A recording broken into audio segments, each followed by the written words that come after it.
कभी आप अम्बेडकर जी को कुछ कह देंगे, कभी किसी को कुछ कह देंगे, कभी किसी महापुरुष को कुछ देंगे और उसके बाद से टारगेट बना देंगे मुसलमान को और वक्फ बोर्ड लेके पूरा हंगामा किए हुए हैं। झोरा में रख के धोती गमछा क्या क्या जो है सो नहीं नूंगी सेवैयाँ वगैरह वगैरह जो बीजेपी से भी तो दिया जा रहा है मुस्लिम भाइयों को, इसमें जात में बांटने की कहाँ बात आ रही है? अरे भैया तो आपको बिहार में नजर आया है?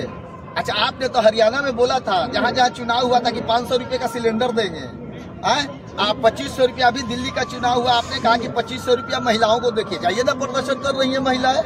कहाँ गया 2500 रुपया, कहाँ गया सिलेंडर 500 रुपया? कहाँ प्रदर्शन कर रही है? जाके दिल्ली में देखिए आप तो रिपोर्टर है, आपको मिल नहीं रही है रिपोर्ट कि महिलाएं रोड पर आ रही हैं कि 2500 रुपया अभी तक हमको नहीं मिला, 500 का सिलेंडर आपने बोला। तो वही आप काम अब बिहार में चुनाव होने वाला है तो आपको तो आदत है लॉलीपॉप फेंकने की।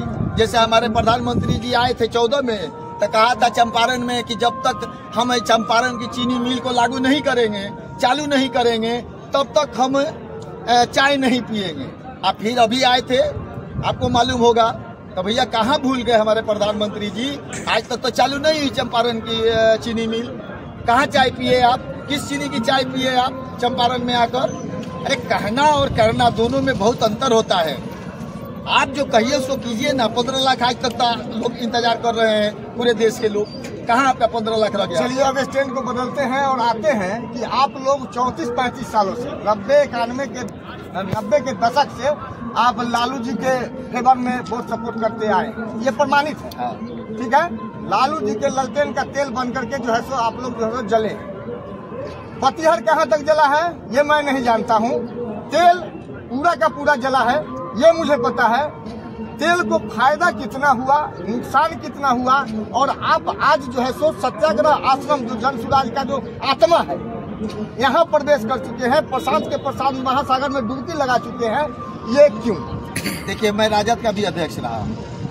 राजद ही की टाइम में जो ट्रांसलेटर, उर्दू ट्रांसलेटर राजद के अध्यक्ष रह चुके हैं, प्रखंड अध्यक्ष, विधायक, प्रखंड अध्यक्ष रह चुके हैं मांझी के। अच्छा 95 से जब से लालू जी आए ट्रांसलेटर की बहाली बंद हो गई। दूसरा चीज की आप आंकड़ा उठा के देखिए, मुश्किल से 3% से भी कम नौकरी में रह गए हम मुसलमान। आप एक तरफ तो कहते हैं कि मुसलमानों के हम मसीहा हैं, लेकिन उनकी आर्थिक स्थिति सुधारने के लिए नारा लगा हुआ है। वही तो बता रहे हैं। अरे सुन तो लीजिए, हिस्सेदारी उतनी उसकी भागीदारी नहीं तो सुन, कहाँ भागीदारी मिली? जहाँ पर विधायक जीत के आते थे यहाँ बिहार में मुस्लिमों के 20 से 25, आज उनकी संख्या घट के 8 हो गई। आप बताइए 2004 में आपने कुंडू समिति बनाई राज्य सरकार ने और उसका सर्वे आया मुसलमानों का, तो उसमें निकला कि 46% मुसलमान में साक्षर लोग हैं। और गरीबी का आंकड़ा आप ही दे रहे हैं, आप ही की सरकार ने सर्वेक्षण कराया। गरीबी का आप दे रहे हैं कि 18% में 10% से ज्यादा मुसलमान गरीबी रेखा से नीचे बसर कर रहे हैं। आप जाके गाँव में देखिए ना, मुसलमानों की स्थिति दलितों से भी बदतर है। तो भैया उस समय विकल्प नहीं था, लोग राजद हो चाहे जदयू हो जा रहे थे। आज हमारे प्रशांत किशोर जी ने ऐलानिया हर मंच से कह रहे हैं कि जिसकी जितनी संख्या है उसकी उतनी उतनी भागीदारी हम देंगे, और उस पर वो अडिग है। इसलिए हम लोग प्रशांत जी का साथ दे रहे हैं कि वो सबकी बात कर रहे हैं, वो सिर्फ मुसलमानों की बात नहीं कर रहे हैं। जो लोग को भी हिस्सेदारी नहीं दी गई, चाहे राजनीतिक हो चाहे आर्थिक हो, वो सबको हिस्सेदारी की बात कर रहे हैं। आपने कहा, लेकिन आप तो उस कसौटी पर नहीं उतरे। 15 साल लोगों ने, बिहार के लोगों ने इंतजार किया आपका। नीतीश जी का भी लोग 15 साल से इंतजार कर रहे हैं कि अब तो बदलाव आप कीजिए बिहार में। 15 और 20, हाँ 15 और 20, हाँ तो वही तो कर रहे हैं कि 35 साल हो गया। 35 साल से क्या बदलाव कर रहे हैं आप लोग दोनों आदमी मिलके? भैया, बड़का भैया, छोटका भैया, झूठ मत बोलिए। 20 में आप लोग नहीं है, 20 साल वाले में आप लोग नहीं है। क्या कि जब आरजेडी के साथ में जदयू लड़ी होगी तब आप लोग वोट सपोर्ट किए होंगे, कि ऐसे भी करते आए? ना जदयू में अभी बहुत से हमारे मुस्लिम लोग हैं। अब जैसे उसमें कुछ लोग हैं जो नहीं कहा कि मुसलमानों को बांटने का काम करते हैं, उससे वैसे कुछ नेता जदयू में हैं जो पसमानदा की बात करके उनको ले जा रहे हैं तोड़ के। तब भैया आप पसमानदा की बात कीजिए या फॉरवर्ड की बात कीजिए, लेकिन हक आपको क्या मिला? हम पसमानदही की बात करते हैं कि आपको क्या मिला? आप बताइए ना, आके जो लीडर मुसलमानों के हैं जो ये बात कर रहे हैं समाज में, वो बताए कि मुसलमानों को उन्होंने क्या दिलवाया। आज भी गरीबी से जूझ रहे हैं, किसी को सही से पानी पीने का व्यवस्था नहीं है, शुद्ध पानी नहीं मिल रहा है। मतलब मुस्लिम भाइयों को शुद्ध पानी भी नहीं, पेयजल भी नहीं मिल रहा। आप जाइए देहातों में देखिए ना। 7 निश्चय नो डाउट 7 निश्चय का जो है सो योजना है, और उसमें हर वार्ड में एक नल जल लगाया गया है। हर घर, योजना का नाम है हर घर नल का जल है। तो उस योजना के तहत तो स्वच्छ पेयजल तो मिल ही रही है। आप जाके पहले देखिए ना नल जल की क्या स्थिति है। कहीं पर मोटरेगा नहीं चल रहा है, कहीं पाइपें नहीं सही से बिछा है। अरे हल्ला हंगामा कर लीजिए। मीडिया जो आज बिकी हुई है, मीडिया के जरिए आपको जितना चोर करना है आप लोग पूरे देश में टोटी चोर नीतीश जी है, लालू जी है, मोदी जी है। कौन है टोटी चोर? बिहार के टोटी चोर। हम तो सबको अभी प्रशांत जी को छोड़ के सबको मान रहे हैं कि सब टोटी चोर है। सब जनता के लिए टोटी चोर है, टोटी चोर है। अब हम आते हैं कि नीतीश जी को आप लोग, आप सबसे पहले तो आप ये बताइए, आप अपना नाम बता दीजिए। नाम नहीं बताया। मेरा नाम खुर्शीद नैयर है, मैं सारण की धरती छपरा से आता हूँ। सारण की धरती छपरा से हैं, और आप कहाँ से हैं? छपरा से। आपका नाम? इनके बातों से सहमत हैं आप, या खुश हैं कि अमेंडमेंट बिल पास हो गया, करवा दिया मोदी जी ने, जो ठाना था वो किया? ये कहाँ तक आपको लगता है कि जाएगी? पहले तो सबसे पहले आपके चैनल को बहुत बहुत धन्यवाद। और आपसे मेरा एक सवाल है जी, कि इससे पहले भी जी बोलिए।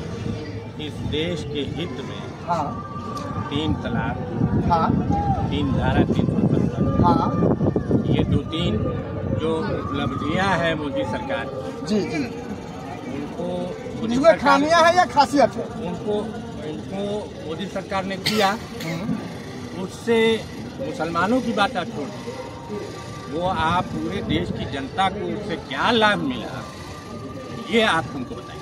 मुस्लिम महिलाओं को तो जरूर आफियत मिली है कि तलाक तलाक तलाक 3 बार तलाक बोल देने के बाद आप कहते हैं ही तलाक का केस है। आज भी वैसे ही तलाक का केस है। इसको समाज ही तय करता है, जिस हिसाब से आपका चल रहा था वैसे ही चल रहा है। वक्फ बिल के आ जाने से साधारण इस देश की जनता का क्या भला हो जाने वाला है भैया?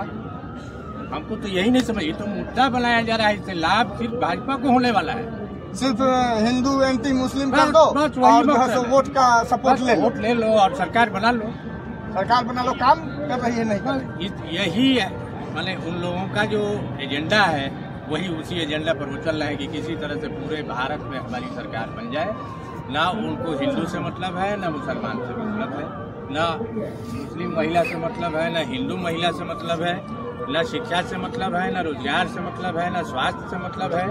बस किसी तरह से हमारी सरकार चलती रहे और हमारे जो कुछ खास जो प्रधानमंत्री पर एलिगेशन लगा रहे हैं आप। अरे तो प्रधानमंत्री जैसे होंगे वैसा कहा नहीं जाएगा क्या? ये हमारे लोकतंत्र की खूबी है कि इसमें हमको आज़ादी है। हम प्रधानमंत्री पर भी उंगली उठा सकते हैं। प्रशांत जी को आपकी जो आवाम है, आपकी जो मेजोरिटी की आवाम है, वो कितना पसंद करती है सो बताइए, और क्यों करती है सो बताइए। प्रशांत किशोर की जो आइडियोलॉजी है, सही लोग, सही सोच, सामूहिक प्रयास, तो इसमें न कोई हिंदू है न मुसलमान है। अगर उसकी सोच बढ़िया है, सिर्फ लोग, उसकी सोच बिहार के लोग हैं। हाँ, बिहार सही लोग हैं और वो सामूहिक प्रयास कर रहे हैं एक अच्छा बिहार बनाने की। ये एक सराहनीय कदम है और इसी के चलते हम लोग प्रशांत किशोर के साथ हैं। और यहाँ की मुस्लिम कम्युनिटी भी हिंदू कम्युनिटी के साथ मिल करके एक नए बिहार और अच्छे बिहार बनाने की प्रयास में अच्छे बिहार बनाने की प्रयास कर रहे हैं। हिंदू मुस्लिम भाई भाई करके, और प्रशांत यहाँ जो है सो हिंदू मुस्लिम दोनों को संगठित करने की बात कर रहे हैं। इनके बातों से यही स्पष्ट होता है। चलिए आप मुझे ये बताइए कि इनके बातों से आप इरादों से कितने संतुष्ट हैं, और आपका शुभ नाम क्या है? मेरा नाम सिफारत हुसैन हुआ। हम लिविंगगंज छपरा से रहने वाले हैं। और रही बात हम वक्फ पर जो सवाल उठाया है, तो वक्फ के बारे में हम बता देना चाहते हैं कि वक्फ जो चीज़ है, ये वक्फ होता क्या है। ये वक्फ 2 तरह की होती है। एक फी सबीलिल्लाह, जिसको मैंने अल्लाह की राह में दे देना, है ना। हाँ। एक होती है आला औलाद, यानी कि उस ट्रस्ट वक्फ को जो देखेगा कौन, तो उसका खानदान का लोग उसमें देख रेख करेंगे, मुतवल्ली बनेंगे। हाँ, इन्वॉल्वमेंट है। में जो है वो कमेटी बनती है, और वो जो आला औलाद होता है तो उसका देख, क्योंकि उसके खानदान के लोगों का, उसका खानदान का ये जमीन उसमें दान किया है, तो उसको मोहब्बत ज्यादा होती है कि मेरा खानदान उसको बर्बाद नहीं होने देगा, रहेगा तो देख रेख करेगा। इसलिए वो एक आला औलाद सेल्फ डिफेंस के लिए जो है, उसको सेफ्टी के लिए वो औलाद लिख देता है कि ताकि मेरी संपत्ति है वो तो ना खरीदेगा ना बेचेगा। और जो हुकूमत जो ये कह रही है कि ये लोग जो है फूट ये मुसलमानों से ज्यादा ये उसके जो दूसरे जो असामाजिक तत्व हैं, जो भूमाफिया हैं, वो वक्फ के जमीनों पर काबिज है, और उनको फायदा पहुंचाने के लिए ये सब काम हो रहा है ना, न कि ये उसको सुधार के लिए हो रहा है। अगर सुधार के लिए